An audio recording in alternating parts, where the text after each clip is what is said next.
আসসালামু আলাইকুম ওয়া রাহমাতুল্লাহি ওয়া বারাকাতুহু। আলহামদুলিল্লাহি রাব্বিল আলামিন ওয়াসসালাতু ওয়াসসালামু আলা নবিয়িনা মুহাম্মদ ওয়া আলা আলিহি ওয়া সাহবিহি আজমাইন, আম্মা বা'দ।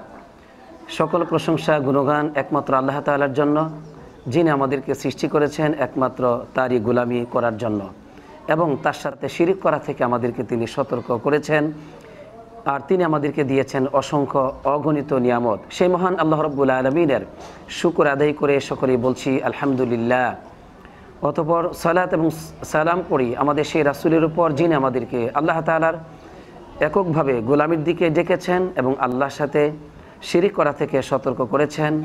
আর আমাদেরকে তিনি সকল প্রকার অন্ধকার পথ থেকে সতর্ক করেছেন। সেই রাসূলের উপর সকলেই পড়ি সাল্লাল্লাহু আলাইহি ওয়াসাল্লাম। সুপ্রিয় দর্শক শ্রোতা, আমরা মসজিদে নববীর খুতবার অনুবাদ শুরু করছি। আজকের খতিব হচ্ছেন ফজিলাতুল শেখ আলী বিন আব্দুর রহমান আল হুযাইফি হাফিজাহুল্লাহ। যে বিষয়ে তিনি আজ মুসলিম উম্মার জন্য খুতবাটি পেশ করেছেন তা খুবই গুরুত্বপূর্ণ। তা হচ্ছে পৃথিবীতে আমাদের আগমনের রহস্য ও করণীয়। আজকে আমরা জানতে পারবো কেন আমাদেরকে আল্লাহ তাআলা এই পৃথিবীতে পাঠিয়েছেন, আমাদের করণীয় কি। আল্লাহ তাআলা আমাকে সুন্দরভাবে আজকের খুতবাটি উপস্থাপন করার তৌফিক দান করুক, আর আমাদের সবাইকে তা মন দিয়ে শোনার তৌফিক দান করুক, আমিন। সম্মানিত খতিব সাহেব সর্বপ্রথমেই তিনি আল্লাহ রাব্বুল আলামিনের প্রশংসা করেছেন এবং আল্লাহ তাআলাকে ভয় করতে বলেছেন। তিনি বললেন যে সকল প্রশংসা একমাত্র আল্লাহ তাআলার জন্য, যিনি আমাদেরকে তার আনুগত্য করতে বলেছেন, কেননা এই আনুগত্যের মধ্যেই সমস্ত কল্যাণ নিহিত রয়েছে। আবার তিনি আমাদেরকে তার অবাধ্যতার পথ থেকে সতর্ক করেছেন, কেননা আল্লাহ তাআলার অবাধ্যতার মধ্যে রয়েছে যাবতীয় অকল্যাণ, অনিষ্টতা এবং ধ্বংস, নাউজুবিল্লাহ। অতঃপর তিনি আমাদেরকে বললেন যে তোমরা এমন সব পথিকদের পথে চলো যারা মুক্তির পথে চলে, আর তাদের পথে তোমরা চলবে না যারা আল্লাহ তাআলার অবাধ্যতার পথে এবং ধ্বংসের পথে চলে। এ কথা বলার পরে তিনি আমাদেরকে জানিয়েছেন যে কেন আল্লাহ তাআলা এই পৃথিবীকে এত সুন্দর করে সৃষ্টি করেছেন।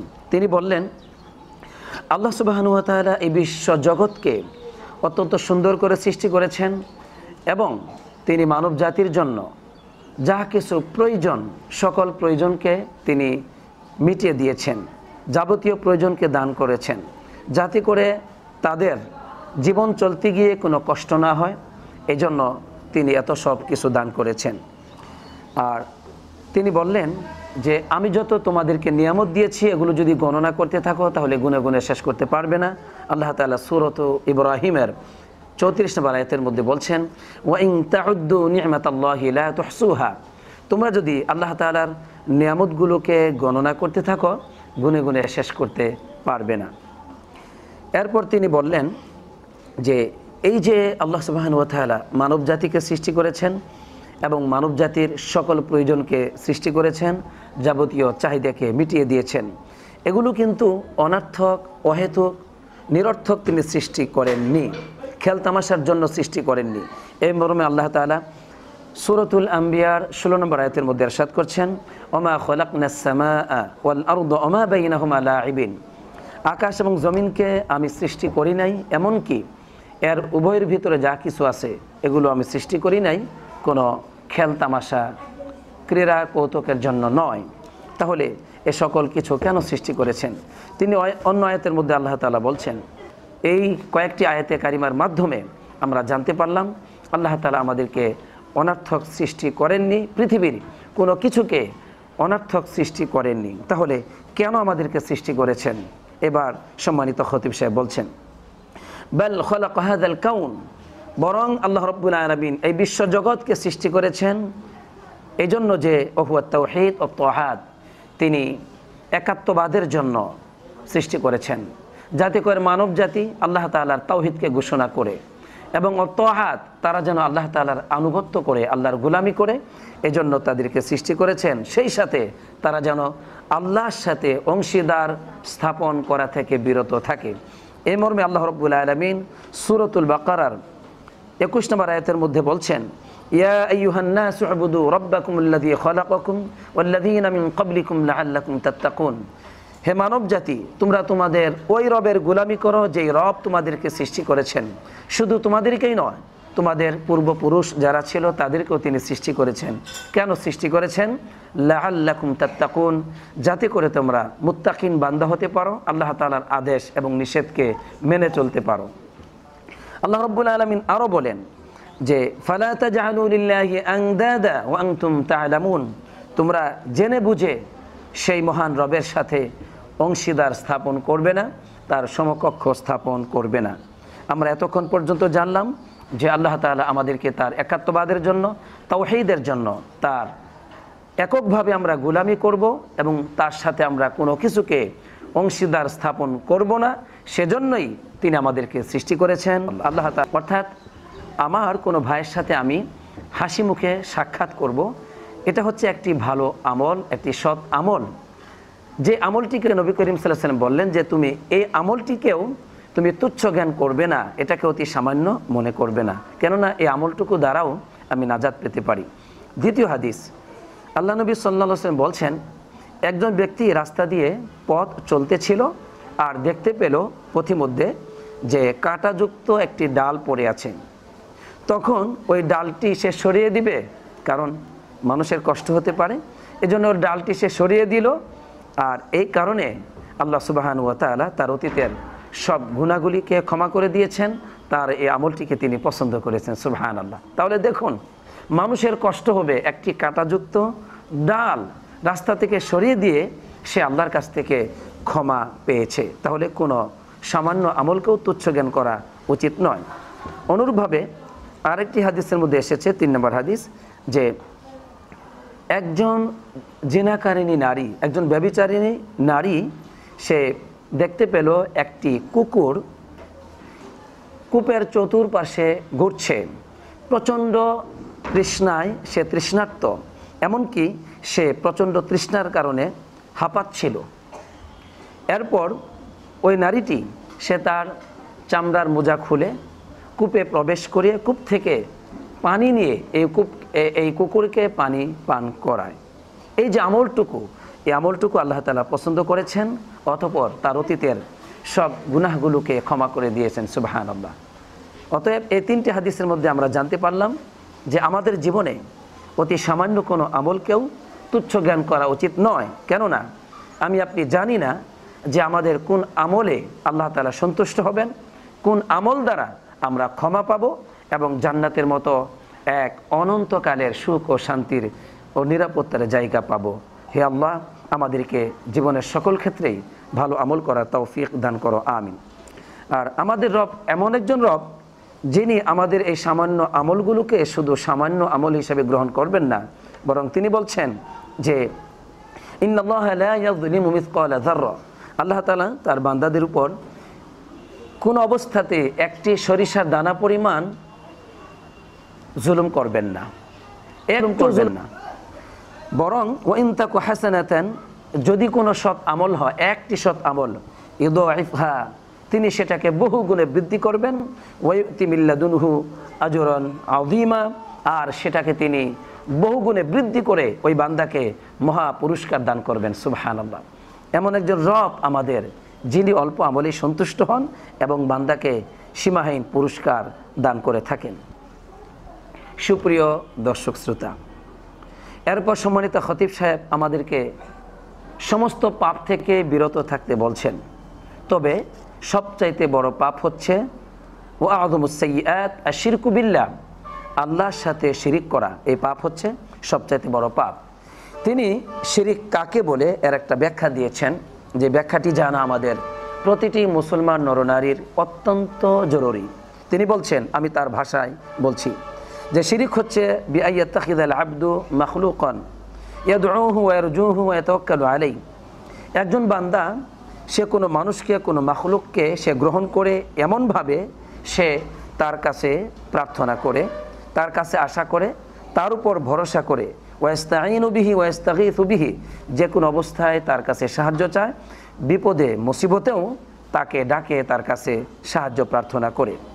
ওয়ারফাউ ইলাইহিল মাতালিব ওয়াল হাজাত, তার কাছেই তার সমস্ত প্রয়োজনকে ব্যক্ত করে থাকে, আর তার কাছেই সে রিজিকের আশা করে, সাহায্য প্রার্থনা করে, সে আশা পোষণ করে বিপদ মুক্তি ওই ব্যক্তিটি করবে অথবা ওই মাখলুক করবে, এটাই হচ্ছে আল্লাহর সাথে শিরিক, নাউজুবিল্লাহ। অর্থাৎ যেটা আরবের লোকেরা তাদের মূর্তির সাথে আচরণ করে থাকতো, তারা মূর্তিদের কাছে প্রার্থনা করত। হিন্দুরা যেমন পূজা পার্বণে গিয়ে পূজার কাছে প্রার্থনা করে, অসংখ্য অজ্ঞ মুসলমান আছে যারা মৃত অলিয়া উলিয়াদের কবরের কাছে গিয়ে তাদের কাছে গিয়ে প্রার্থনা করে, তাদেরকে ডাকে, তাদের প্রয়োজনকে তাদের কাছে ব্যক্ত করে, যাতে করে ওই সমস্ত মৃত অলিয়া উলিয়ারা তাদেরকে সাহায্য করে, নাউজুবিল্লাহ। এগুলো আল্লাহ তাআলার সাথে শিরিক। এই শিরিক থেকে আমাদেরকে বাঁচতে হবে। এগুলো হচ্ছে সব বড় শিরিক। এই বড় শিরিক যে ব্যক্তি করবে তার কোনো ক্ষমা নেই যদি সে তওবা না করে মৃত্যুবরণ করে। এই মর্মে আল্লাহ রাব্বুল আলামিন সূরাতুন নিসার 116 নম্বর আয়াতের মধ্যে বলছেন, ইন্নাল্লাহা লা ইয়াগফিরু আন ইউশরাকা বিহি ওয়া ইয়াগফিরু মা দুনা যালিকা লিমান ইয়াশা। আল্লাহ রাব্বুল আলামিন ওই বান্দাকে ক্ষমা করবেন না যেই বান্দা আল্লাহর সাথে শিরিক করবে। অন্য যে কোনো পাপিষ্ঠ বান্দাকে যদি তওবা না করেও মারা যায়, আল্লাহ তাআলা তাকে ক্ষমা করবেন, সেটা হচ্ছে আল্লাহ তাআলার ইচ্ছা, কিন্তু শিরিককারীকে ক্ষমা করবেন না। এমনকি আল্লাহ রাব্বুল আলামিন কিয়ামতের দিন তার জন্য জান্নাতকে হারাম করে দিবেন, তার জন্য কোনো জান্নাত নেই। এ মর্মে আল্লাহ রাব্বুল আলামিন সূরাতুল মাঈদার 72 নম্বর আয়াতের মধ্যে বলছেন যে, ইন্নাহু মান ইউশরিক বিল্লাহ ফাকাদ হারামাল্লাহু আলাইহিল জান্নাহ। যে ব্যক্তি আল্লাহর সাথে শিরিক করবে, আল্লাহ রাব্বুল আলামিন তার জন্য জান্নাতকে হারাম করে দেন, নাউজুবিল্লাহ। ওয়া মাওয়াহুন নার, তার স্থান হয় জাহান্নাম। ওয়া মা লিয-যালিমিনা মিন নাসির, এ সকল জালিমদের জন্য কোনো সাহায্য নেই। অতএব আমরা জানতে পারলাম যে শিরিকের গুনাহ হচ্ছে সবচাইতে বড় গুনাহ। যেই শিরিকগুলো মানুষ কবরকে কেন্দ্র করেই অধিকাংশ মুসলমান অজ্ঞতাবশত করে থাকে। এই শিরিক থেকে আল্লাহ তাআলা আমাদেরকে হেফাজত করুক, অন্যথায় আখিরাতে কোনো মুক্তি নেই, জাহান্নাম ছাড়া আর কোনো গতি নেই, নাউজুবিল্লাহ। এরপর সম্মানিত খতিব সাহেব বলছেন, যে সকল গুনাহগুলো বান্দার মাঝে এবং আল্লাহর মাঝে তথা আল্লাহর হক নষ্ট করছে বান্দা, এই সকল গুনাহগুলো থেকে যদি আল্লাহর কাছে তওবা করে, তাহলে আল্লাহ তাআলা ওই গুনাহগুলোকে ক্ষমা করে দেন। যেহেতু শিরিক, এটা দ্বারা বান্দা আল্লাহর সাথে সরাসরি সে একটা অন্যায় করেছে, আল্লাহর সাথে শিরিক করেছে, আল্লাহর হক নষ্ট করেছে, তাওহীদকে নষ্ট করেছে। এজন্য এই বান্দা তওবা করলে আল্লাহ ক্ষমা করবেন। কিন্তু যে সকল হকগুলো বান্দাদের সাথে সম্পৃক্ত, অনেক হক মানুষ নষ্ট করে থাকে, মানুষের উপর জুলুম করে থাকে, এ সকল গুনাহগুলো আল্লাহ তাআলা ক্ষমা করবেন না, বরং এক্ষেত্রে অবশ্যই ওই মাজলুম ব্যক্তির কাছেই আপনাকে ক্ষমা চাইতে হবে, কেননা আপনি ওই মানুষের হক নষ্ট করেছেন। অন্যথায় আখিরাতে আপনার নেকি থেকে তাদের পাওনাকে পরিশোধ করতে হবে। এ মর্মে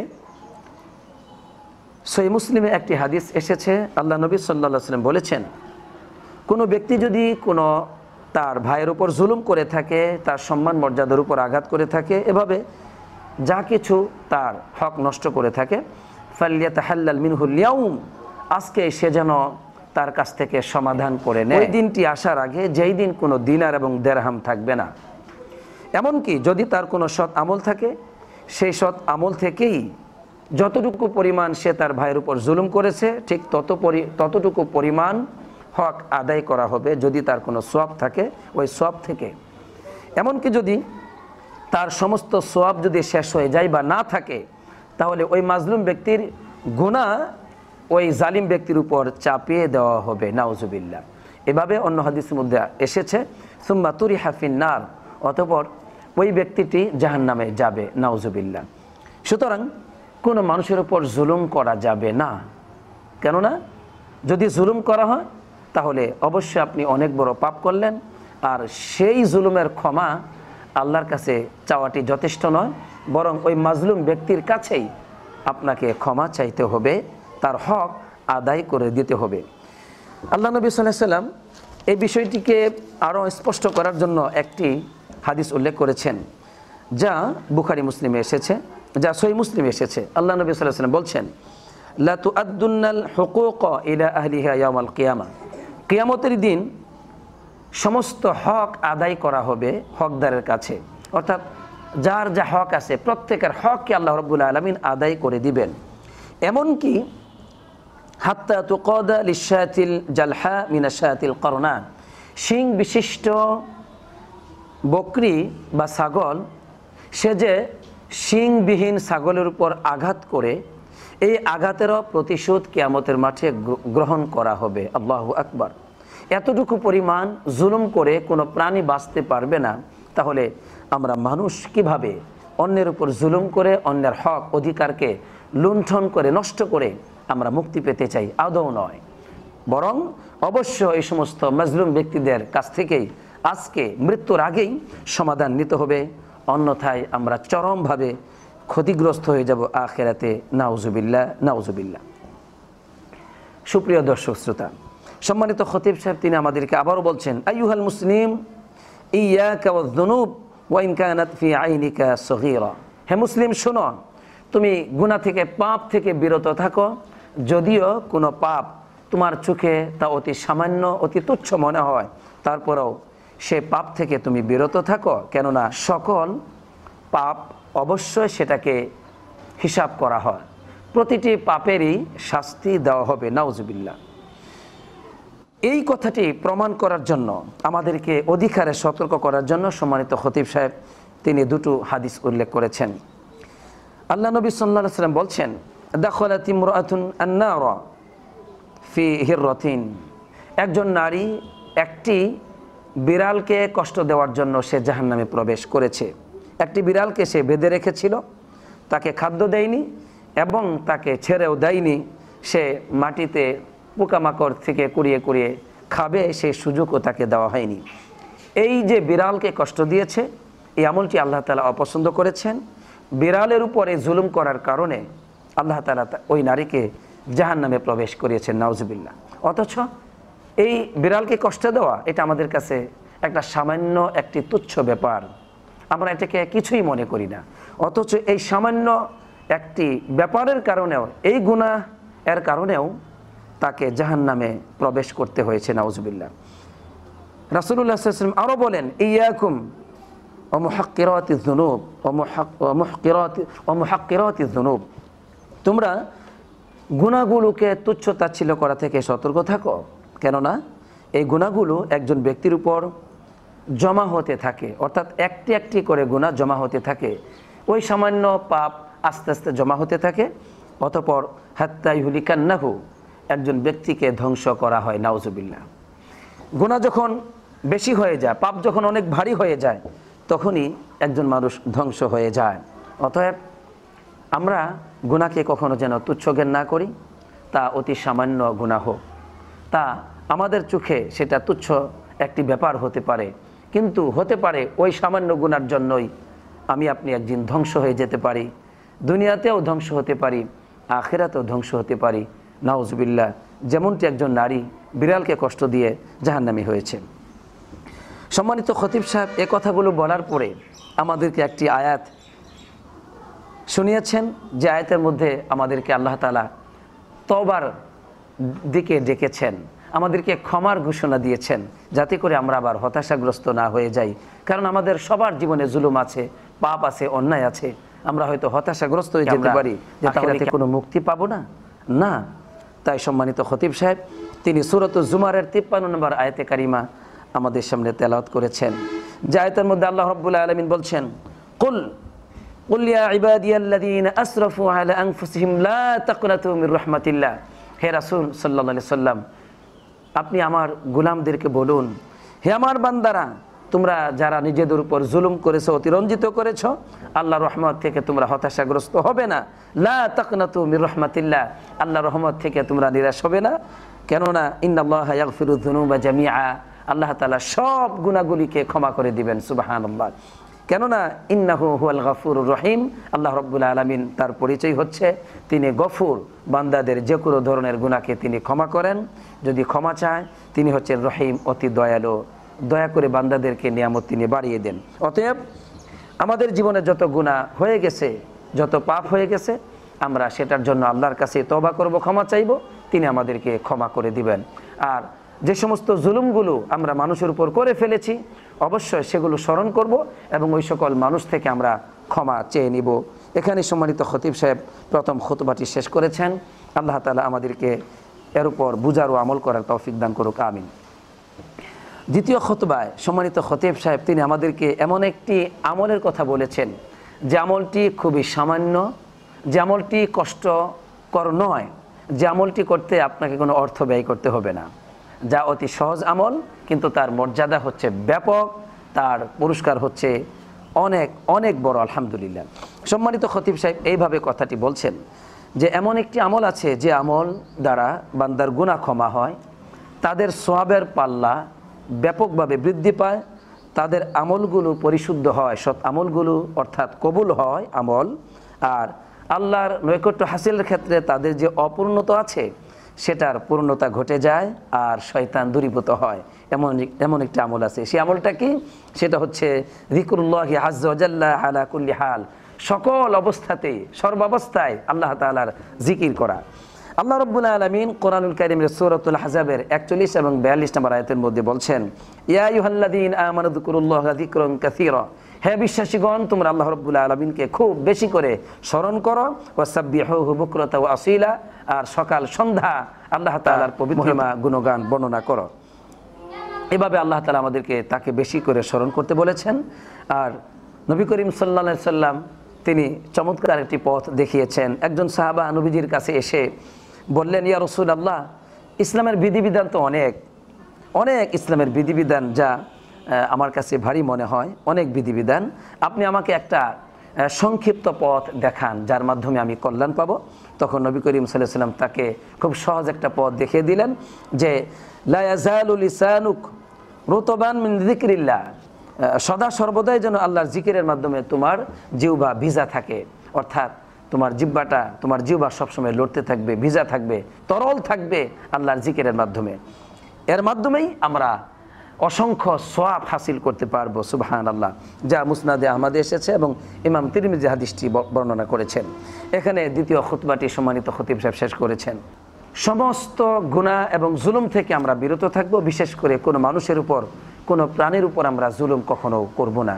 একটি নারী যদি একটি প্রাণী, বিড়ালের মতো প্রাণীর উপর জুলুম করে সে যদি জাহান্নামী হতে পারে, তাহলে সম্মানিত মানব জাতির উপর আমরা যদি জুলুম করি তাহলে আমাদের এই পাপের ভয়াবহতা, এর প্রতিশোধ কত মারাত্মক হতে পারে আমরা অবশ্যই চিন্তা করব।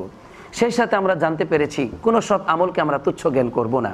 একটা জিনাকারিনী, একটি ব্যভিচারিণী নারী, সে কুকুরকে পানি পান করিয়ে সে তার জীবনের সমস্ত গুনাহগুলো থেকে মুক্তি পেয়েছে, সুবহানাল্লাহ। অতএব একটি নিকৃষ্ট প্রাণী কুকুরকে পানি পান করিয়ে কেউ যদি মুক্তি পায়, তাহলে শ্রেষ্ঠ মানুষ, সম্মানিত মানুষ, যাদেরকে আল্লাহ তাআলা সম্মান দিয়েছেন, সে মানুষের কল্যাণ যদি আমরা করি, সে মানুষের ক্ষুধার যন্ত্রণাকে যদি আমরা নিবারণ করার চেষ্টা করি, সেই মানুষের তৃষ্ণা যদি মিটিয়ে দেওয়ার জন্য আমরা কোনো ব্যবস্থা করি, সে মানুষের দুঃখ যন্ত্রণার বিপদ মুসিবতের পার্শ্বে যদি আমরা দাঁড়াই, তাহলে তার পুরস্কার, তার মর্যাদা কত বড় হতে পারে, কত ব্যাপক হতে পারে, একটু চিন্তার বিষয়। সুতরাং আজকে আমরা যা কিছু শুনেছি এর উপর আমাদের জীবনকে আল্লাহ তাআলা গঠন করার তৌফিক দান করুক। শেষে আমি আবারও বলবো, আমরা যেন জীবনে কোনো সৎ আমলকে তুচ্ছ জ্ঞান না করি, কোনো পাপকে যেন আমরা তুচ্ছ জ্ঞান না করি। আল্লাহ তাআলা আমাদেরকে সবাইকে আজকের খুতবার উপর জীবনকে গঠন করার তৌফিক দান করুক, আমিন। আসসালাতু ওয়াসসালামু আলা নবিয়িনা মুহাম্মদ ওয়া আলা আলিহি ওয়া সাহবিহি আজমাইন।